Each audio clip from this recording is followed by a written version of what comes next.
Me llamo Lucía Castillo. Tengo 60 años. Hace 2 días, mi hijo me llamó para decirme que no debería ir a la fiesta de Año Nuevo. A mi esposa no le caes bien, mamá, así que prefiero que no vengas. Solo vas a hacer que todos se sientan incómodos, dijo Javier, con esa voz fría y calculadora, como si estuviera cancelando una reunión de trabajo. Así que pasé la noche del 31 de diciembre sola en mi departamento viendo el sorteo magno de fin de año por la televisión mientras mi familia brindaba con champaña en su casa de 400 metros cuadrados, sin mí. Exactamente a las 8:15 p.m., cuando anunciaron los números ganadores, mi corazón se detuvo. Miré el boleto en mis manos temblorosas, los 6 números, todos, $40 millones. Mi teléfono sonó a las 8:17 p.m. Era Javier. Su voz sonaba desesperada. Mamá, mamá, ¿jugaste? ¿Fuiste tú quien ganó? Pero antes de continuar, asegúrate de estar suscrito al canal y escribe en los comentarios. ¿Desde dónde estás viendo este video? Nos encanta saber hasta dónde están llegando nuestras historias. Déjame llevarte 3 años atrás, cuando todo comenzó a derrumbarse. Mi esposo, Antonio, había fallecido de cáncer de páncreas. Fueron 6 meses de agonía, de quimioterapias que no funcionaron, de esperanzas que se desvanecían en cada consulta médica. Javier, mi único hijo, estuvo presente al principio. Aparecía en el hospital una vez por semana. Se quedaba 10 minutos. Revisaba el celular constantemente y decía que tenía que regresar a la oficina. Tengo una junta importante, mamá. ¿Tú entiendes? Yo entendía. Siempre entendí. Cuando Antonio murió, Javier organizó el funeral con la eficiencia de quien resuelve un trámite burocrático. Escogió el ataúd más barato del catálogo.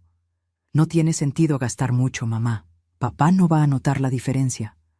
En el velorio, pasó más tiempo en el celular que al lado del ataúd de su propio padre. Su esposa, Fernanda, una mujer de 35 años con uñas perfectas y sonrisa ensayada, se quedó pegada a él todo el tiempo, susurrándole cosas al oído y lanzándome miradas que no lograba descifrar. ¿Lástima? ¿Desprecio? ¿Impaciencia? Después del entierro, nos quedamos solo, Javier, Fernanda y yo, en la sala de mi casa. La misma casa donde crié a mi hijo, donde dio sus primeros pasos, donde celebramos cumpleaños y navidades. Javier miró a su alrededor con esa expresión que ya conocía. La expresión de quien está evaluando, calculando, planeando. Mamá, necesitamos hablar sobre la situación financiera. Me senté en el sofá gastado, ese que Antonio adoraba. ¿Qué situación? Papá dejó deudas. El tratamiento médico costó mucho. Y esta casa... Hizo una pausa, intercambiando miradas con Fernanda. Esta casa está vieja, necesita remodelaciones. No puedes mantener esto sola. Tu padre pagó esta casa. No tiene hipoteca. Javier suspiró, como si estuviera lidiando con una niña caprichosa. Pero tiene predial, mantenimiento, servicios, y tú, con tu pensión de maestra, no vas a poder costear todo. Fernanda se inclinó hacia adelante, con esa sonrisa que no le llegaba a los ojos. Doña Lucía, solo queremos lo mejor para usted. ¿Por qué no vende esta casa y se muda a un departamento más pequeño? Algo más práctico, más fácil de cuidar. Me gusta mi casa. Pero mamá, sé realista. Tienes 57 años. ¿Te vas a quedar sola en esta casa enorme? ¿Y si pasa algo? ¿Y si te caes, te sientes mal? Su voz tenía esa impaciencia mal disimulada. Javier, todavía estoy sana. Trabajo, hago mis cosas. Das clases particulares a niños por una miseria, interrumpió Fernanda. Eso apenas paga la luz. Sentí que algo se apretaba en mi pecho. Aquellas clases particulares de matemáticas eran mi dignidad, mi forma de seguir siendo útil después de jubilarme. Eran solo 6 alumnos, pero me gustaba. Me gustaba ver a los niños entendiendo los problemas, sonriendo cuando acertaban las respuestas. «Paga mis cuentas», dije en voz baja. Javier intercambió otra mirada con Fernanda, de esas que las parejas desarrollan cuando tienen conversaciones enteras sin necesidad de hablar. «Mira, mamá, tenemos una propuesta. Vende la casa. Usa el dinero para comprar un departamento pequeño, algo de una recámara, bien sencillo. Y lo que sobre, lo guardas para emergencias.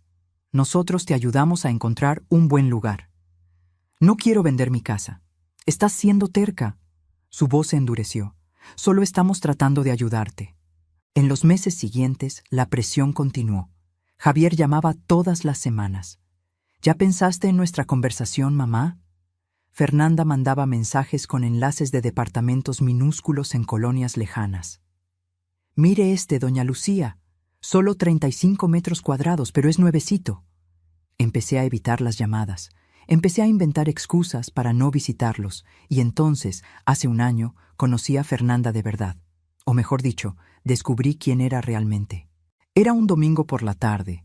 Javier me había llamado en la mañana diciendo que pasaría por la casa para arreglar unos papeles de papá. Preparé la comida, ese mole poblano que le encantaba cuando era niño. Arreglé la mesa, puse flores. Llegó a las 3:00 p.m., 3 horas tarde, sin avisar. Fernanda venía con él, ni tocaron la comida. Mamá, traje los documentos de la casa. Necesito que firmes aquí. Tomé los papeles. Era un poder notarial. Le daba plenos poderes a Javier para vender mi casa. No voy a firmar esto. Mamá, es solo una precaución. Por si te enfermas, ya tenemos todo resuelto. Javier, no voy a firmar. Fernanda se levantó, y por primera vez vi caer su máscara por completo. Usted está siendo egoísta. Esta casa vale millones de pesos. Alcanza para comprarle un departamentito y todavía sobra un buen dinero. ¿Sobra para quién? El silencio que siguió fue ensordecedor. Javier miró al suelo. Fernanda mantuvo los ojos fijos en mí, sin siquiera intentar esconderlo más. Para nosotros, claro.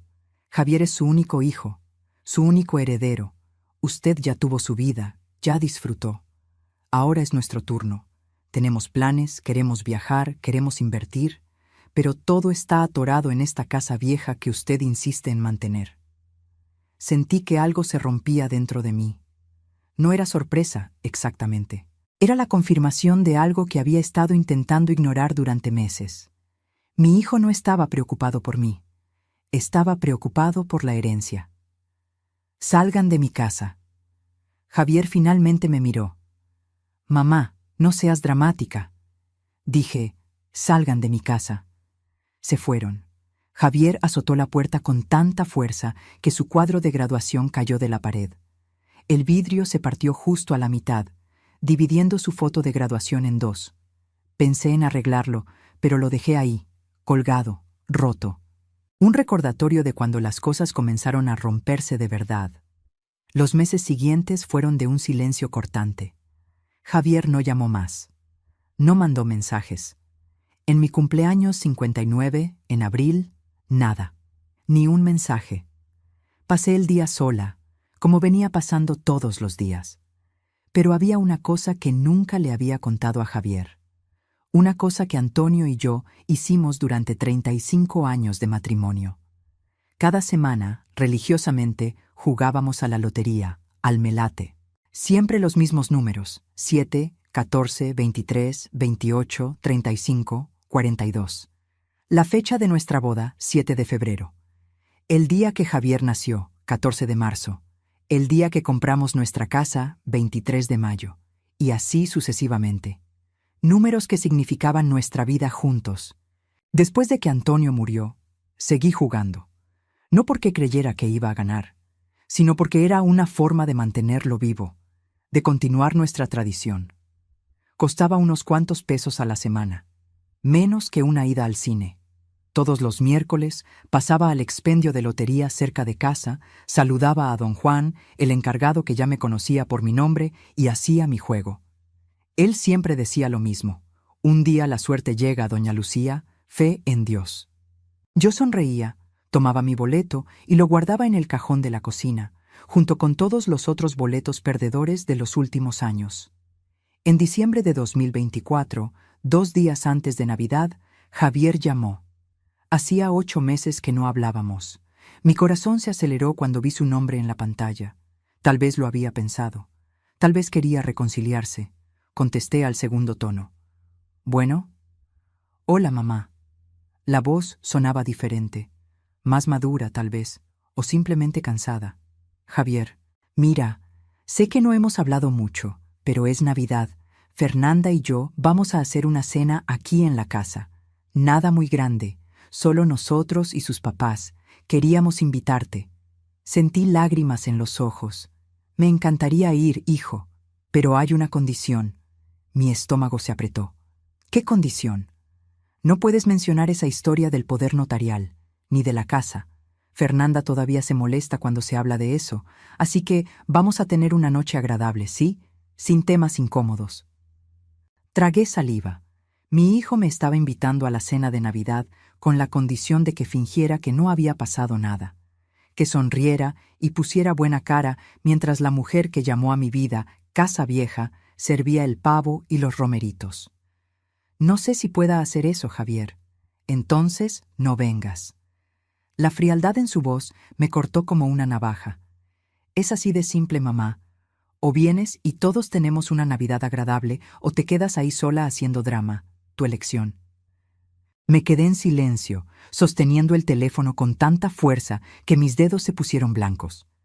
¿Mamá? ¿Sigues ahí? Estoy. ¿Y entonces? ¿Vienes o no?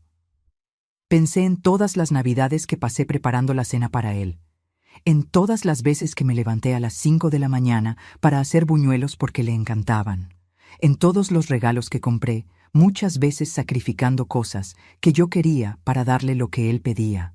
No voy, Javier, pero gracias por la invitación. Él soltó una risa corta, sin humor. Típico, siempre has sido dramática. Está bien, mamá. Pasa la Navidad sola entonces. Feliz Navidad. Colgó. Me quedé sentada en la cocina, con el teléfono en la mano, mirando la mesa vacía.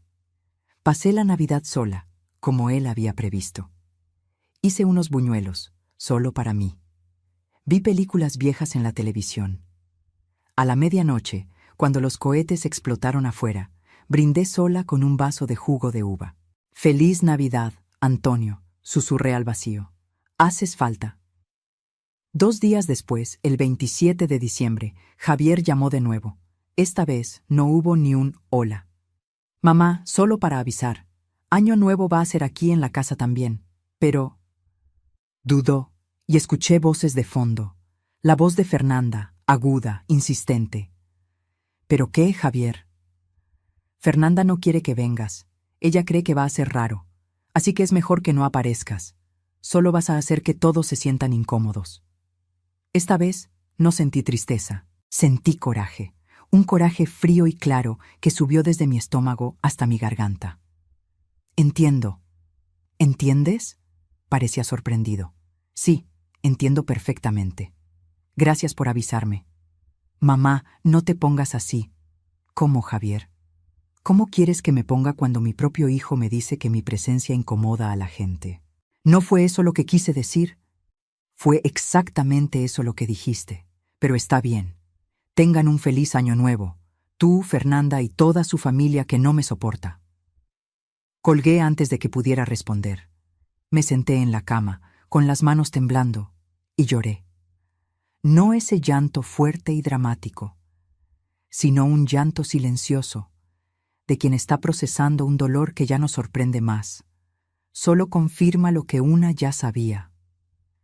Mi hijo no me amaba, o si me amaba, era un amor condicionado a mi obediencia, a mi sumisión, a mi voluntad de desaparecer cuando fuera conveniente. La mañana del 30 de diciembre desperté con una determinación extraña. No iba a pasar el año nuevo llorando. No les iba a dar esa satisfacción.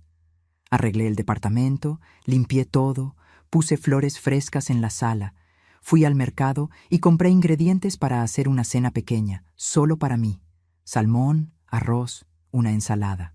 Una copa de vino blanco que nunca tomaba, pero que parecía apropiado para la ocasión. Y de regreso del mercado pasé al expendio de lotería. Doña Lucía. Don Juan sonrió cuando me vio. Hoy es el último día para apostar en el sorteo magno de fin de año. ¿Va a jugar la señora? Sí voy, don Juan, los mismos números de siempre. Él digitó los números que ya se sabía de memoria y me entregó el boleto. $40 millones acumulados este año. ¿Se imagina si gana? Me reí. Sería un milagro. Los milagros pasan, doña Lucía, especialmente cuando menos esperamos. Guardé el boleto en la bolsa y regresé a casa. La tarde del 31 de diciembre pasó despacio. Preparé la cena, puse la mesa, coloqué un mantel bonito que tenía guardado hace años. A las 7:00 p.m. prendí la televisión. El conductor estaba animado, hablando sobre el sorteo magno, sobre los 40 millones acumulados, sobre cómo este era el premio más grande de los últimos 5 años. Saqué mi boleto de la bolsa y lo puse en la mesa, al lado del plato. No porque creyera que iba a ganar, sino porque era tradición. Antonio siempre hacía eso. Ponía el boleto en la mesa durante la cena, como si estuviera invitando a la suerte a cenar con nosotros. A las 8:00 p.m. comencé a comer sola. El salmón estaba bueno, el vino estaba mejor. Pensé en Javier, en Fernanda, en toda su familia reunida en aquella casa enorme, riendo, brindando, sin siquiera pensar en mí. Pensé en todos los años que pasé cuidando, amando, sacrificando. Y pensé en cómo, al final, no había hecho ninguna diferencia. A las 8:15 p.m. comenzó el sorteo. El conductor giró la esfera transparente llena de bolitas numeradas.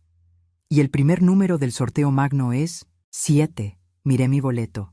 7, el día de mi boda. Coincidencia, murmuré. El segundo número, 14. Mi corazón comenzó a latir más rápido. 14, el día que Javier nació. El tercer número, 23. 23, el día que compramos la casa. Mi mano comenzó a temblar. Tomé el boleto de la mesa. El cuarto número, 28. Me levanté de la silla. Mi respiración estaba acelerada. El quinto número, 35. Mis ojos estaban fijos en la pantalla. 5 números, 5 de 6. Y el último número del sorteo magno, que va a hacer a alguien muy feliz hoy.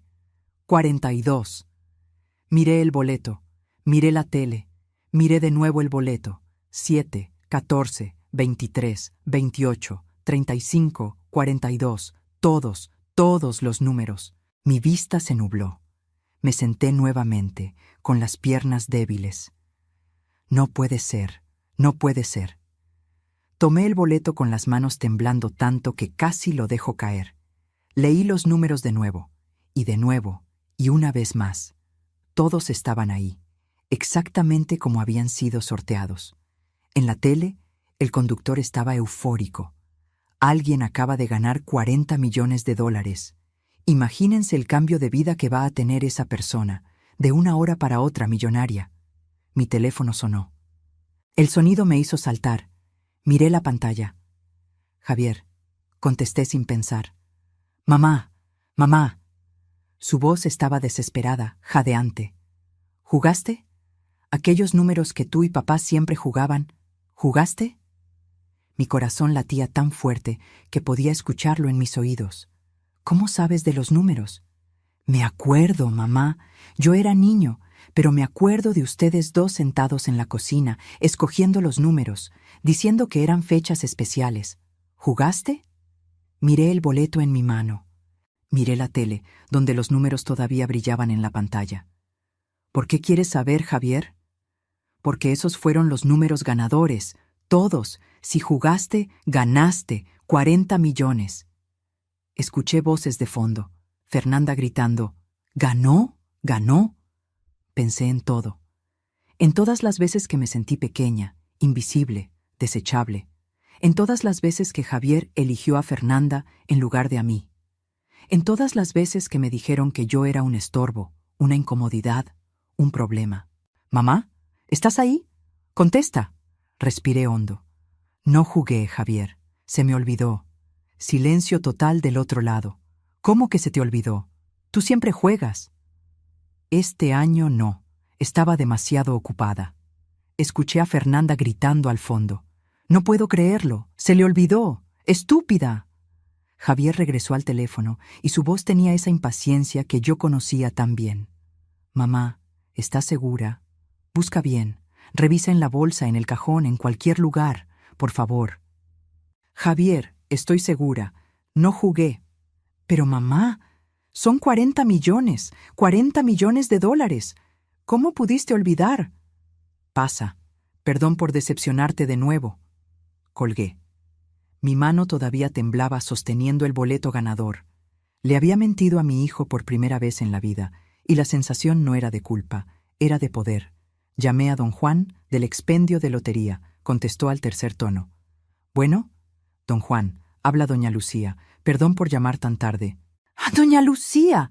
¡Qué sorpresa! ¡Feliz Año Nuevo! ¿Ya vio los cohetes? Todavía no. Don Juan, necesito preguntarle una cosa. Si alguien gana el sorteo magno, ¿cuánto tiempo tiene para cobrar el premio? Hubo una pausa. 90 días naturales. ¿Por qué? ¿A poco usted? ¿Y puede cobrar sola? ¿O necesita llevar a alguien? Puede ir sola, sí. Solo necesita el boleto original y una identificación. Doña Lucía, ¿usted ganó? Miré el boleto en mi mano. Los números seguían ahí, tan reales como el latido acelerado de mi corazón. Gané, don Juan, los 6 números. Escuché un ruido, como si hubiera tirado algo. ¡Santo Dios! Doña Lucía, ¿habla en serio? Completamente. ¿Y ya le contó a alguien? Pensé en Javier, en Fernanda, en toda esa familia que me consideró demasiado incómoda para una fiesta de Año Nuevo. No, solo a usted. Y necesito que esto quede entre nosotros por ahora. No se preocupe, doña Lucía, mis labios están sellados, pero ¿puedo darle un consejo? Claro, busque un abogado antes de hacer cualquier cosa. Un buen abogado. Porque cuando esta noticia se sepa, y se va a saber, todo el mundo va a aparecer. Familia, amigos que usted ni sabía que tenía, gente ofreciendo inversiones milagrosas. Usted va a necesitar protección. Anoté mentalmente. Gracias, don Juan. Usted es un ángel. Usted es la bendecida, doña Lucía. Bendecida de verdad. Felicidades. Colgué y me quedé mirando el teléfono. Mi hijo había llamado no para pedir perdón, no para decir que me extrañaba, sino para saber si yo había ganado 40 millones de dólares. La verdad dolía menos de lo que debería. Tal vez porque, en el fondo, yo ya lo sabía. Guardé el boleto dentro de un libro viejo, una enciclopedia que Antonio adoraba. Puse el libro en el fondo del estante, entre otros volúmenes empolvados. Nadie buscaría ahí. Después, me senté en el sofá y prendí la tele de nuevo.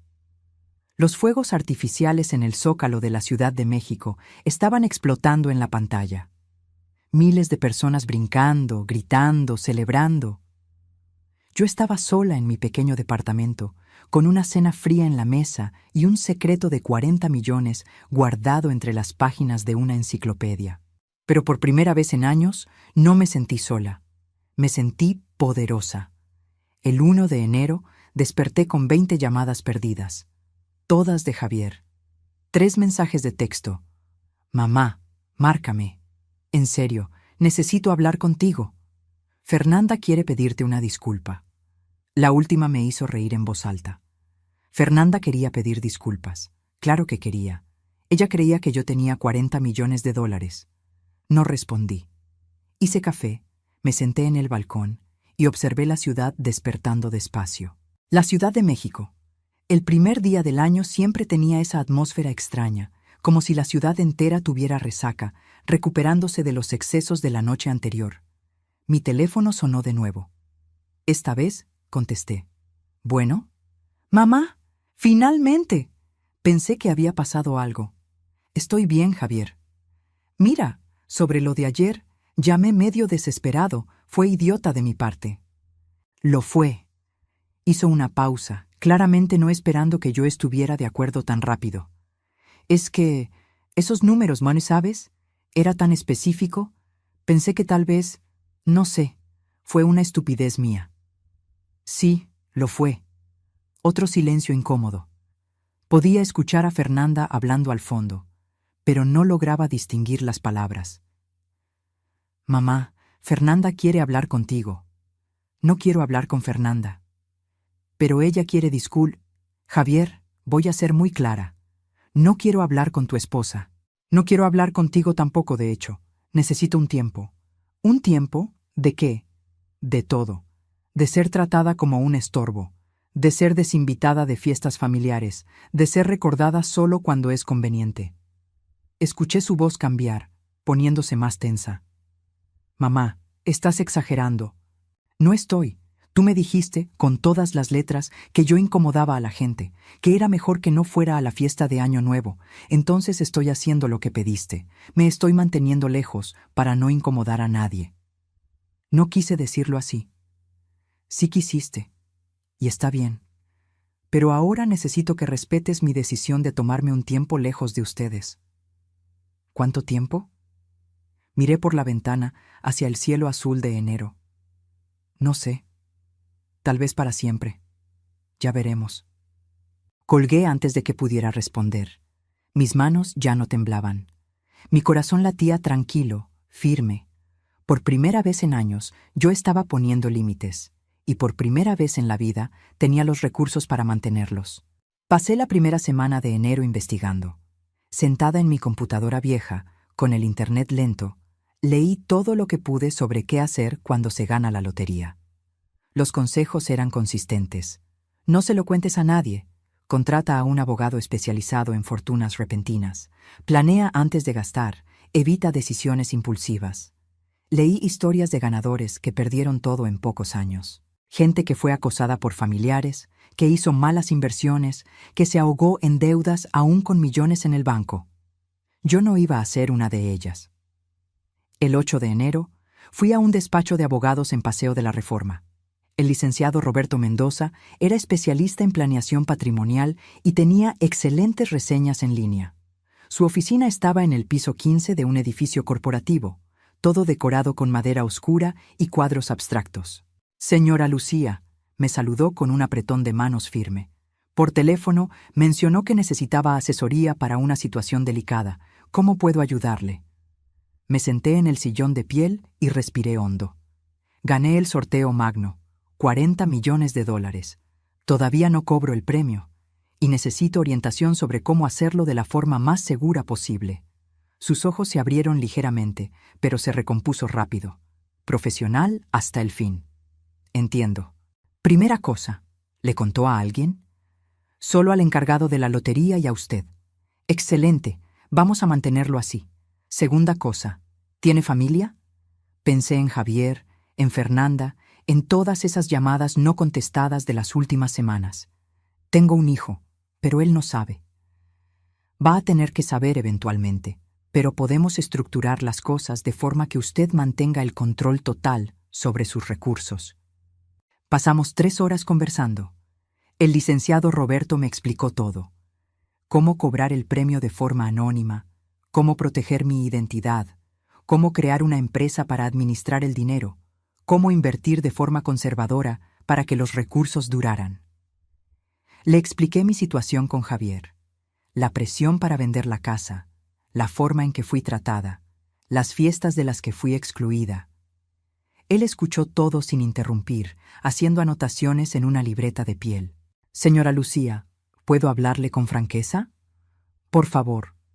Cuando alguien gana una cantidad así, especialmente alguien en su situación, las dinámicas familiares cambian drásticamente. Personas que no daban atención de repente aparecen. Personas que eran cercanas pueden volverse distantes por envidia o resentimiento. Usted necesita estar preparada para eso. Ya estoy viviendo eso. Solo que antes eran 40 millones imaginarios. Ahora son 40 millones reales. Él sonrió, una sonrisa pequeña y comprensiva. Voy a ser su escudo legal. Voy a estructurar todo de forma que usted tenga paz, seguridad y control. Pero necesito que haga una cosa por mí. ¿Qué? Piense bien sobre lo que quiere hacer con ese dinero. No solo inversiones y seguridad, sino que, de verdad, la va a hacer feliz. Porque el dinero es una herramienta, y las herramientas solo tienen valor cuando se usan para construir algo. Salí de su oficina con un plan claro. En las próximas 2 semanas, él estructuraría todo. Una empresa para recibir el premio, inversiones diversificadas, una planeación sucesoria que garantizara que, si algo me pasaba, el dinero fuera para instituciones de caridad y no para Javier. Mientras tanto, yo debería continuar mi vida normalmente, no cambiar nada, no llamar la atención. Javier seguía llamando, todos los días, a veces más de una vez. Los mensajes cambiaron de tono con el paso de las semanas. Mamá, estoy preocupado por ti. Necesitamos hablar. Esto es ridículo. Fernanda está arrepentida, de verdad. No puedes estar enojada para siempre. Yo no respondía. Cada llamada no contestada, cada mensaje ignorado, me daba una sensación extraña de libertad. Por primera vez, yo no estaba disponible. No estaba a su disposición. No estaba esperando que él decidiera cuándo y cómo darme atención. El 25 de enero, el licenciado Roberto llamó. «Está todo listo, señora Lucía. Podemos cobrar el premio mañana. ¿Está preparada?» «Estoy. Recuerde, cuando lleguemos allá, van a querer tomar fotos, hacer entrevistas. Usted tiene el derecho de rechazar todo. Diga solo que quiere mantener su privacidad. No necesita justificar». «Entendido. ¿Y señora Lucía?» «Sí. Felicidades, no solo por la suerte, sino por tener la sabiduría de protegerla». La mañana del 26 de enero desperté a las 5:00 a.m. No podía dormir. Me arreglé con cuidado, escogiendo ropa sencilla, pantalón negro, blusa blanca, zapatos bajos, nada llamativo. Nada que gritara, acabo de ganar 40 millones. Saqué el boleto de la enciclopedia. Todavía no parecía real. Aquel pedazo de papel valía más de lo que yo ganaría en 1000 vidas trabajando como maestra. El licenciado Roberto pasó por mí a las 8:00 a.m. Fuimos directo a la oficina de la Lotería Nacional. El gerente ya estaba esperando, avisado por el abogado. Me llevaron a una sala privada, lejos de las miradas curiosas. «¿Señora Lucía Castillo?» «Sí». «¿Podría mostrarme el boleto premiado y una identificación con fotografía?» Entregué ambos. Él revisó, tecleó algo en la computadora, revisó nuevamente. Después sonrió. «Confirmado. Usted es la ganadora del premio del sorteo magno. 40 millones de dólares». Aunque ya sabía, aunque me había preparado, escuchar esas palabras hizo que mis piernas temblaran. El licenciado Roberto sostuvo mi brazo gentilmente. «Respire, señora Lucía. Respire». El proceso llevó 3 horas. Firmas, más firmas, explicaciones sobre impuestos, orientaciones que apenas logré procesar porque mi cabeza estaba dando vueltas. Cuando salí de ahí, era oficialmente millonaria. 40 millones de dólares, menos los impuestos que ya habían sido descontados, estaban depositados en la cuenta de la empresa que el licenciado Roberto había creado, la empresa de la cual yo era la única dueña. Me senté en el asiento trasero del coche del abogado y comencé a llorar. No de alegría exactamente, sino de un alivio tan profundo que dolía. «Señora Lucía». El licenciado Roberto me ofreció un pañuelo desechable. «¿Está todo bien?» «Soy libre», logré decir entre las lágrimas. «Por primera vez en la vida soy completamente libre». Él sonrió. «Sí, lo es. ¿Y ahora? ¿Qué es lo primero que quiere hacer?» Miré por la ventana del coche hacia la Ciudad de México, moviéndose allá afuera. Millones de personas viviendo sus vidas, sin saber que, ahí en ese coche, estaba una mujer que acababa de transformarse en millonaria. «Quiero hacer una cosa antes de cualquier otra», dije. «¿Qué?» «Quiero comprar un departamento nuevo, más grande, bonito, solo mío». El licenciado Roberto asintió. «Podemos hacer eso. ¿Tiene alguna colonia en mente?» Pensé en la casa que Javier quería que vendiera. Pensé en todos los años que pasé ahí, creando recuerdos. «Quiero algo en Polanco, con balcón, mucha luz, un lugar donde pueda empezar de nuevo. Voy a conectarla con la mejor corredora de bienes raíces de la ciudad». En los días siguientes, mientras buscaba departamentos, Javier intensificó los intentos de contacto. Ahora no eran solo llamadas y mensajes. Apareció en mi puerta. Tocó el timbre una tarde de sábado. Miré por la mirilla y ahí estaba él, de traje, con esa expresión preocupada que yo conocía tan bien. La expresión que usaba cuando quería algo. No abrí. «Mamá, sé que estás ahí. Tu coche está en la cochera. Por favor, abre la puerta. Permanecí en silencio, del otro lado. Mamá, esto ya pasó los límites. Hace casi un mes que no hablas conmigo. Fernanda está desesperada. Ella cree que nunca nos vas a perdonar. Continué en silencio. Escuché que suspiraba fuerte. Mira, sé que me equivoqué. Sé que fui un pésimo hijo.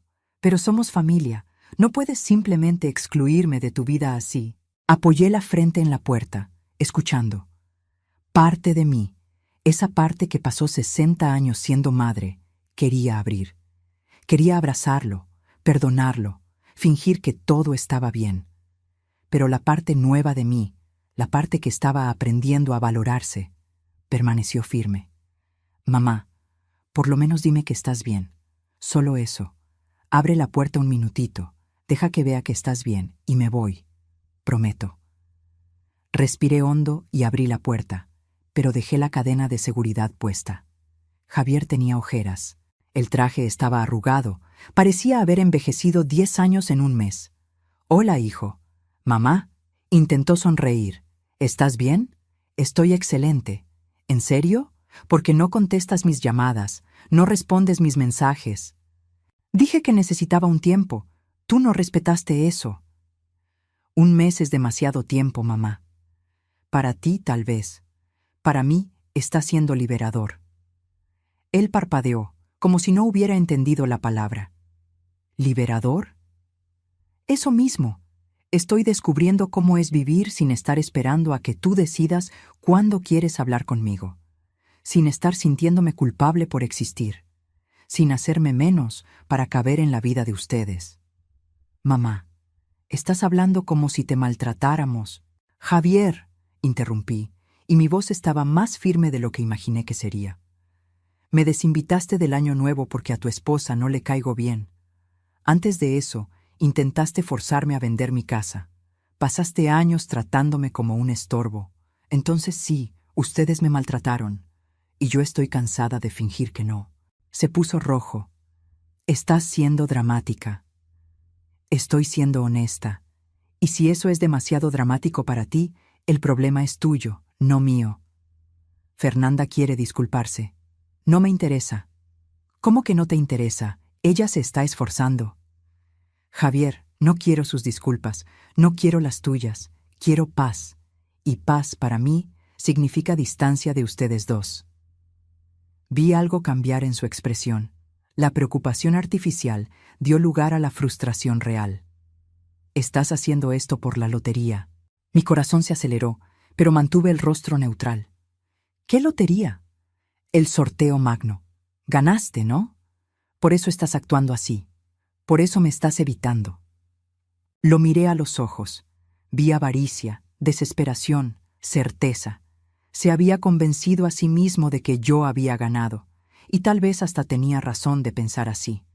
Al final, todos aquellos números, aquella coincidencia perfecta. Javier, ya te dije, no jugué. Estás mintiendo. Estoy diciendo la verdad. Entonces, ¿por qué estás actuando diferente? ¿Por qué de repente te creció una columna vertebral? Sonreí, una sonrisa pequeña, pero genuina. Porque me di cuenta de que no necesito tu aprobación para existir. Tardó 60 años, pero finalmente aprendí. Mamá, vete a tu casa, Javier.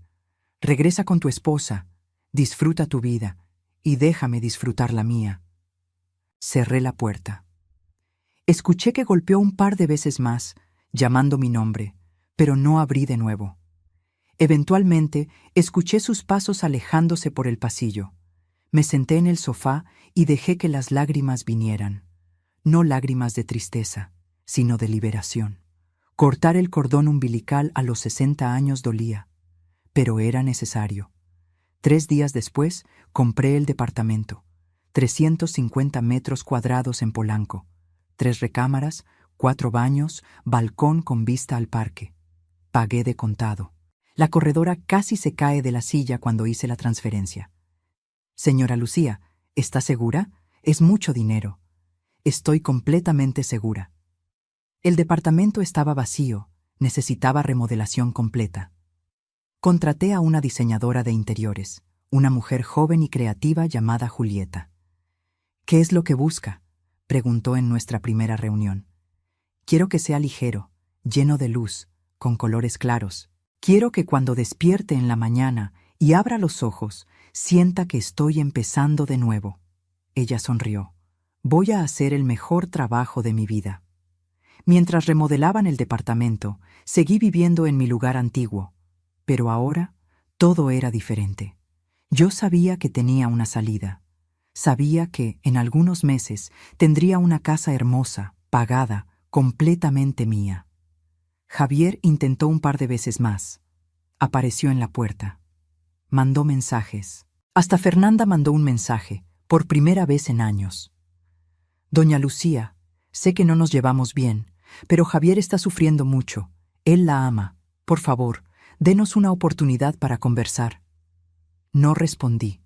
Bloqueé su número. Bloqueé el número de él también. Fue el licenciado Roberto quien lo sugirió. Señora Lucía, mientras usted no esté lista para lidiar con ellos, es mejor mantener la distancia. Sin culpa, usted tiene el derecho de protegerse. En marzo me mudé al departamento nuevo. Julieta había hecho un trabajo increíble. Todo era exactamente como yo había imaginado. Paredes blancas, muebles claros, plantas por todas partes. Un librero enorme lleno de libros nuevos. Una cocina moderna donde finalmente podía cocinar sin que las puertas de las alacenas se cayeran. Y mi balcón favorito, con 2 sillones cómodos, una mesita y aquella vista del parque. Me senté ahí la primera noche, con una taza de té, y lloré de felicidad. Antonio, susurré al viento. Lo logramos, realmente lo logramos. Al día siguiente, contraté a una asistente. Carla tenía 35 años, era eficiente y, más importante, discreta. El licenciado Roberto la recomendó. Señora Lucía, con sus recursos, usted necesita a alguien para ayudar con la organización, alguien de confianza. Carla comenzó organizando mi vida financiera, luego mi agenda, luego mi casa. Se volvió esencial en pocas semanas. Doña Lucía, dijo una mañana mientras tomábamos café, ¿puedo hacerle una pregunta personal? Claro. ¿Usted tiene familia? Pensé en Javier. En meses sin hablar con él. Tengo un hijo, pero no nos hablamos. Ella asintió, sin juzgar. ¿Y usted es feliz así? Miré alrededor de mi departamento hermoso, hacia la vida que había construido, hacia la libertad que finalmente tenía. ¿Sabes, Carla? Por primera vez en 60 años lo soy. En abril, empecé a hacer algo que nunca había hecho antes. Empecé a viajar. El primer viaje fue a Buenos Aires, sola. El licenciado Roberto pensó que era prudente empezar con algo cercano, algo seguro. Señora Lucía, usted nunca viajó sola. Mejor ir despacio. Pero Buenos Aires no fue despacio, fue liberador. Caminé por las calles de San Telmo, comí empanadas en cafés de esquina, visité museos, asistí a un show de tango, conocí a otras mujeres viajando solas, platicamos, reímos, intercambiamos historias. Una de ellas, Mercedes, una argentina de 65 años, me dijo algo que nunca olvidé. ¿Sabes qué es lo más lindo de viajar sola a esta edad? Que finalmente no estamos cuidando a nadie. No tenemos que preguntar, ¿querés comer acá? O ¿estás cansado?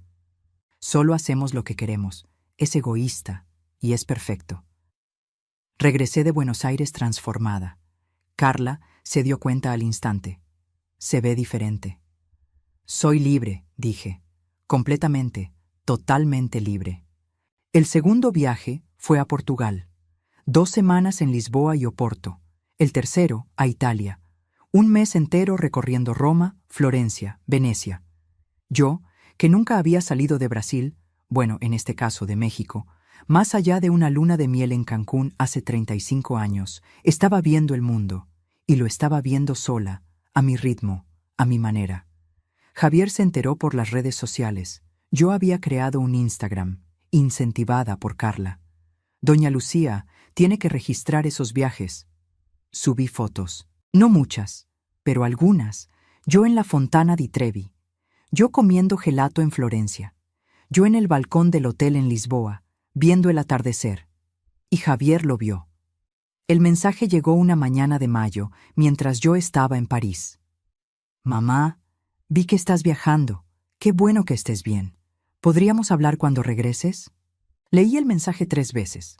Había algo diferente en el tono, menos exigente, más humilde. Pero yo no estaba lista. No todavía. Archivé el mensaje sin responder. En junio pasó algo que yo no esperaba. Estaba en mi departamento, planeando el próximo viaje. Estaba pensando en hacer un crucero por Grecia, cuando tocaron el timbre. Miré por la mirilla. Era una mujer que yo no conocía. Joven, tal vez unos 30 años, con un niño pequeño en brazos. Abrí la puerta. ¿Puedo ayudarla? ¿Señora Lucía Castillo? Sí. Me llamo Paula. Soy nuera de la señora Teresa, su antigua vecina. ¿Se acuerda de ella? Teresa. Claro que me acordaba. Una señora dulce que vivía al lado de mi casa antigua. Tenía unos 75 años, viuda, sin hijos. Platicábamos a veces en el elevador. Sí, me acuerdo. ¿Cómo está? Los ojos de Paula se llenaron de lágrimas. Falleció la semana pasada. Cáncer. Fue muy rápido. Sentí una opresión en el pecho. Lo siento mucho. Ella dejó una carta para usted. Pidió que se la entregara personalmente. Paula me entregó un sobre amarillento. Agradecí y cerré la puerta. Me senté en la sala y lo abrí. La letra era temblorosa, pero legible. Querida Lucía, si estás leyendo esto es porque ya partí. No tengo miedo a la muerte. Viví una buena vida. Pero tengo un último pedido. Hace años vengo ayudando a un orfanato aquí cerca, el Hogar de Niños Felices. Hacen un trabajo hermoso, pero siempre están sin recursos. Si puedes, ayúdalos. No necesita hacer mucho. Cualquier cosa ya hace la diferencia. Gracias por siempre haber sido una vecina amable. Teresa. Me quedé mirando la carta por un largo tiempo. Después llamé al licenciado Roberto. Quiero hacer una donación, $1.000.000, para un orfanato. Escuché un silencio de sorpresa del otro lado.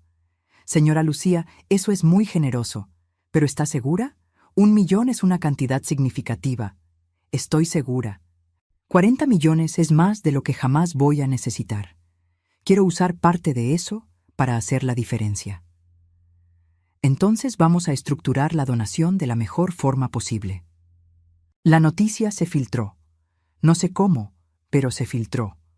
Tal vez alguien del orfanato comentó. Tal vez fue la propia prensa investigando.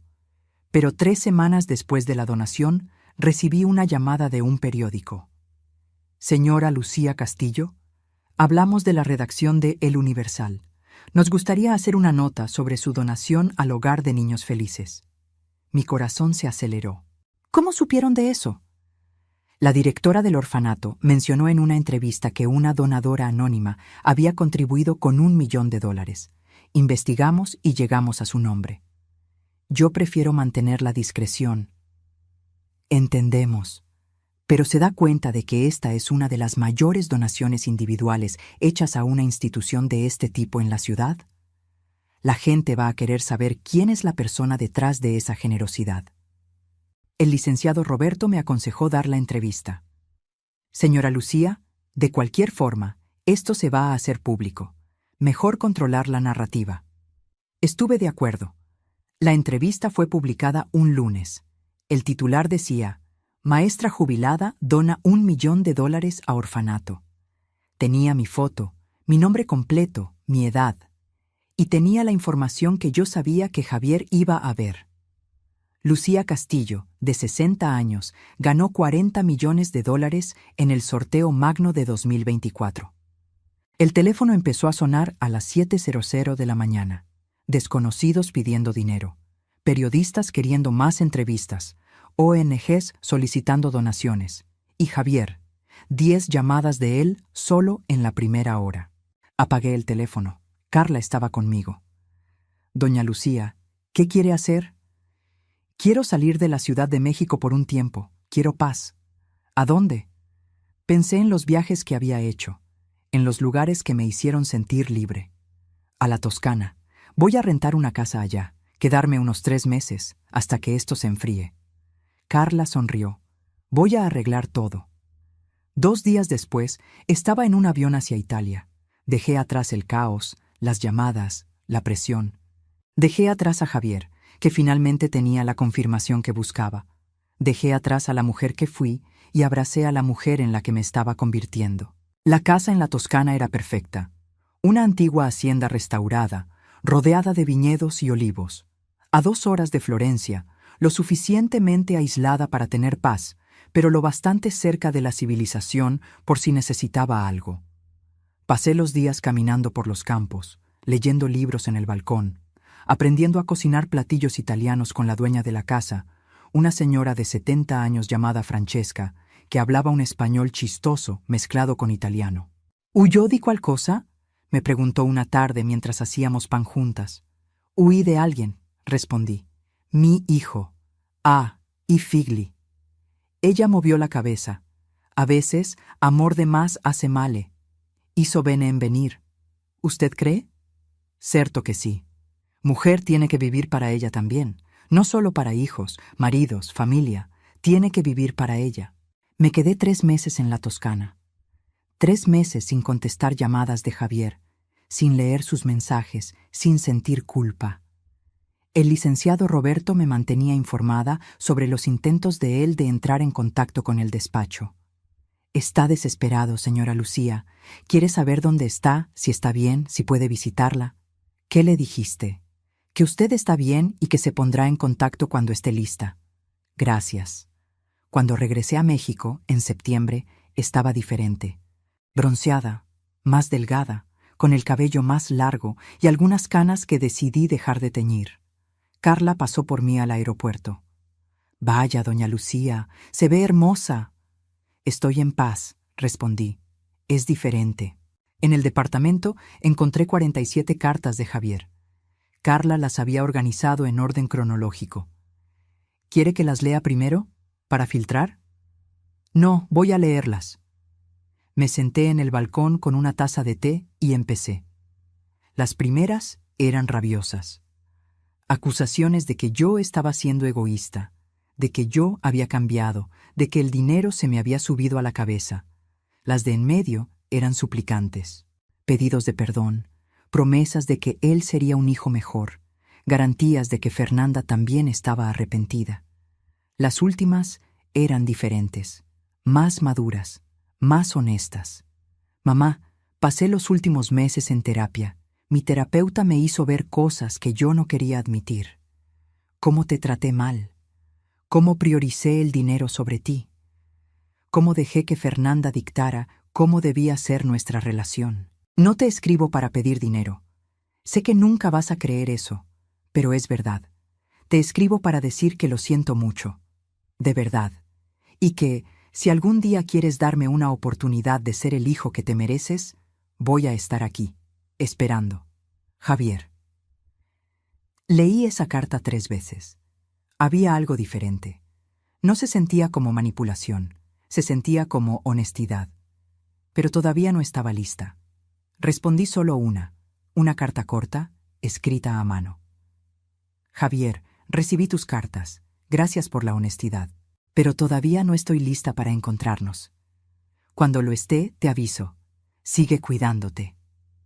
Mamá. La envié por correo. 3 días después recibí la respuesta. Mamá, gracias por responder.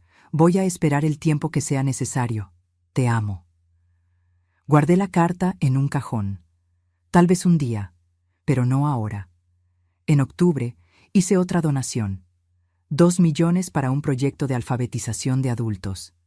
Después, 1,5 millones para una ONG que ayudaba a mujeres víctimas de violencia doméstica. El licenciado Roberto estaba impresionado. Señora Lucía, usted está usando su dinero para hacer una diferencia real. Para eso sirve el dinero, ¿no? Para hacer la vida de alguien mejor. Pasé 60 años creyendo que hacer la vida de los otros mejor significaba anularme. Ahora sé que puedo hacer los dos. Empecé a recibir invitaciones para dar conferencias en universidades sobre filantropía. para participar en paneles sobre mujeres e independencia financiera, para ser homenajeada en eventos benéficos. Acepté algunos, rechacé otros. Aprendí a decir no sin culpa. En noviembre, en una conferencia en la UNAM, una estudiante levantó la mano. Señora Lucía, ¿usted tiene hijos? Sentí todos los ojos en la sala volverse hacia mí. Tengo un hijo. ¿Son cercanos? Pensé en Javier, en las cartas que todavía llegaban una vez al mes, en los intentos de él de reconectar, en la distancia que yo todavía mantenía. Estamos aprendiendo a relacionarnos de una forma nueva, más sana. ¿Cómo así? Durante mucho tiempo, nuestra relación se basaba en yo anularme para que él fuera feliz. Ahora estoy aprendiendo que es posible amar a alguien sin desaparecer. Y él está aprendiendo a respetarme como una persona completa, no solo como madre. La sala se quedó en silencio. Después, aplausos. A finales de noviembre, Javier pidió vernos. El mensaje llegó vía correo electrónico. Mamá, sé que dijiste que ibas a esperar a estar lista, pero ya viene Navidad, y me gustaría mucho pasarla contigo, no en mi casa, en la tuya si prefieres, o en un restaurante neutral, solo tú y yo, sin Fernanda, sin presión, solo una plática. Leí el correo 3 veces. El licenciado Roberto estaba sentado frente a mí. Teníamos una reunión mensual para revisar mis inversiones. ¿Qué opina? No sé, tengo miedo de que sea manipulación de nuevo. Puede ser, o puede ser que él realmente haya cambiado. Usted solo va a saber si le da una oportunidad. Lo pensé por una semana. Platiqué con Carla, que dijo: Doña Lucía, usted tiene todo el derecho de proteger su paz, pero también tiene el derecho de perdonar, si quiere. Platiqué con Francesca, por videollamada. Cara Lucía, noi madri siempre sufrimos con i figli. Pero a veces ellos crecen, a veces aprenden. Dale una oportunidad, pero con límites. Respondí el correo. Javier, podemos comer. Día 15 de diciembre. En el restaurante del Hotel Saint-Regis, a mediodía, solo nosotros dos. La respuesta llegó en 5 minutos. Estaré ahí. Gracias, mamá. El día 15 de diciembre llegó con un cielo azul y sin nubes. Me vestí con cuidado. Un vestido azul marino, zapatos cómodos, un collar de perlas que había sido de mi madre. Me miré al espejo y vi a una mujer que apenas reconocía. No la maestra cansada e invisible de hace 2 años, sino una mujer segura, bien vestida, que sabía su valor. Carla me llevó hasta el restaurante. ¿Quiere que me quede cerca? No hace falta. Voy a estar bien. Javier ya estaba ahí cuando llegué, sentado en una mesa cerca de la ventana, con vista a la ciudad.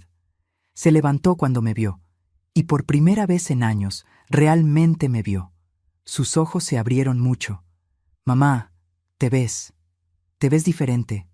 Estoy bien, respondí sentándome. Pedimos agua. Ninguno de los dos tomó el menú inmediatamente. Nos quedamos ahí, mirándonos el uno al otro, intentando encontrar las palabras. Fue Javier quien habló primero. Mamá, yo ni sé por dónde empezar. Empieza por el principio. Respiró hondo. Pasé los últimos meses en terapia de verdad, no esa de mentiritas para poder decir que me estoy tratando, y me di cuenta de muchas cosas. ¿Cómo qué? ¿Cómo te traté como si fueras un accesorio de mi vida? ¿Cómo dejé que Fernanda dictara nuestra relación? ¿Cómo solo te buscaba cuando necesitaba algo? Lo miré. Sus ojos estaban rojos. Estaba realmente emocionado. ¿Y cómo estabas tan enfocado en la herencia que olvidaste que yo todavía estaba viva? Tragó saliva. Sí, eso también. Mamá, cuando vi que habías ganado la lotería, mi primer pensamiento no fue «qué bueno por ella». Fue «¿cuánto de eso va a ser mío?» Lo sé. ¿Cómo sabes? Porque fue exactamente el tono de tu voz cuando llamaste a las 8:17 del día 1 de enero. Cerró los ojos. Dios, soy horrible. Eras egoísta. No sé si todavía lo eres. Estoy tratando de no serlo. El joven mesero vino. Pedimos 2 platillos ligeros. Ninguno de los dos tenía mucha hambre. Cuando se fue, Javier continuó. Fernanda y yo estamos en crisis. Terapia de pareja también. Ella no entiende por qué estoy tan afectado por nuestra pelea. Dice que tú escogiste el dinero en vez de a la familia. Yo me escogí a mí misma, corregí. Por primera vez en la vida me escogí a mí. Asintió lentamente. Entiendo eso ahora. En la época pensé que estabas siendo egoísta, pero solo estabas poniendo límites, y yo nunca te había visto hacer eso. Porque nunca lo hice. ¿Por qué? Pensé en la respuesta. Porque pasé la vida entera creyendo que mi valor estaba en cuidar a los otros, en ser útil, en no incomodar. Y cuando finalmente tuve recursos para vivir sin depender de nadie, me di cuenta de que podía ser yo misma. ¿Y quién eres, mamá? Miré por la ventana hacia la Ciudad de México extendiéndose allá afuera. Estoy descubriendo, pero sé que soy alguien que merece respeto, alguien que tiene derecho a su propia vida, alguien que no necesita anularse para ser amada. Llegó la comida.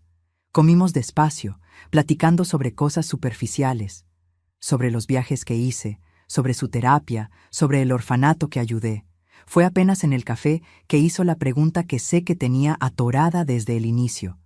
Mamá, ¿puedo preguntar una cosa? Puedes. ¿Tú nunca pensaste en incluirme? ¿En el dinero? ¿En las decisiones? ¿En nada? Bajé la taza. Javier, cuando descubriste que yo había ganado, tu primer impulso fue llamarme preguntando sobre los números. No para saber si yo estaba feliz, para saber si tú ibas a ganar algo. Lo sé, y eso me avergüenza. Debería. Pero dime una cosa, si te hubiera incluido en esa época, ¿qué hubieras hecho? Pensó por un largo tiempo. Probablemente hubiera intentado controlar todo.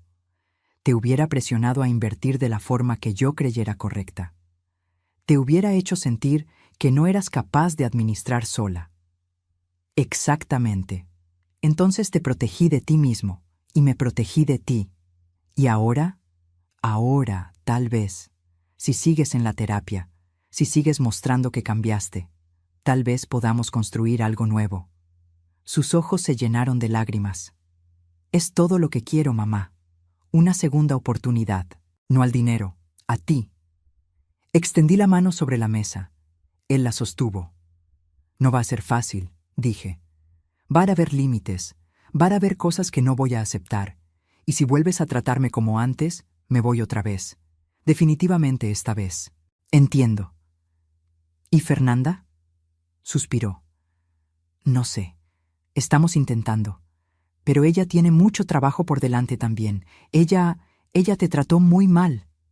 Trató, y voy a necesitar que ella reconozca eso antes de considerar cualquier relación. Voy a hablar con ella. Nos despedimos afuera del restaurante. Me abrazó y por primera vez en años el abrazo pareció genuino. Gracias por darme esta oportunidad, mamá. No hagas que me arrepienta. No lo haré, prometo. Regresé a casa sintiéndome extraña. No aliviada, exactamente. Pero como si un peso hubiera cambiado de lugar. Todavía estaba ahí, pero distribuido de forma diferente. Carla estaba esperando. ¿Cómo le fue? Fue honesto. ¿Y ahora? Ahora vemos, día a día. Llegó Navidad. Javier me invitó a la cena, pero esta vez de una manera diferente. Mamá, sé que tienes planes, pero si quieres venir, sería muy especial para mí. Solo vamos a ser yo y Fernanda. Y a ella le gustaría hablar contigo. Pero si prefieres no venir, entiendo perfectamente. Lo pensé bastante. Platiqué con el licenciado Roberto, con Carla, conmigo misma. Al final, decidí ir, pero bajo mis términos. Voy, pero voy a llegar a las 8:00 p.m. y salir a las 10:00 p.m., 2 horas. Y si en algún momento me siento incómoda, me voy sin explicaciones. Trato hecho. La cena fue sorprendentemente agradable. Fernanda estaba diferente, más humilde, menos arrogante. Doña Lucía, yo quiero disculparme por la forma en que la traté, por lo que dije. Fue cruel e injusto. Lo fue. Parpadeó, claramente no esperando una concordancia tan directa. Tenía envidia, continuó. Envidia de que Javier la amara tanto. Envidia de que usted fuera importante para él. Y en vez de lidiar con eso, intenté alejarla. Lo lograste por un tiempo, lo sé, y lo siento mucho. De verdad. La miré a los ojos. Vi algo que no había visto antes. Vulnerabilidad. Voy a necesitar tiempo para confiar en ti de nuevo, Fernanda. Mucho tiempo. Lo entiendo, pero estoy dispuesta a intentar. Cenamos, platicamos, hasta nos reímos. A las 10:00 p.m. me levanté para irme. Javier me acompañó hasta la puerta.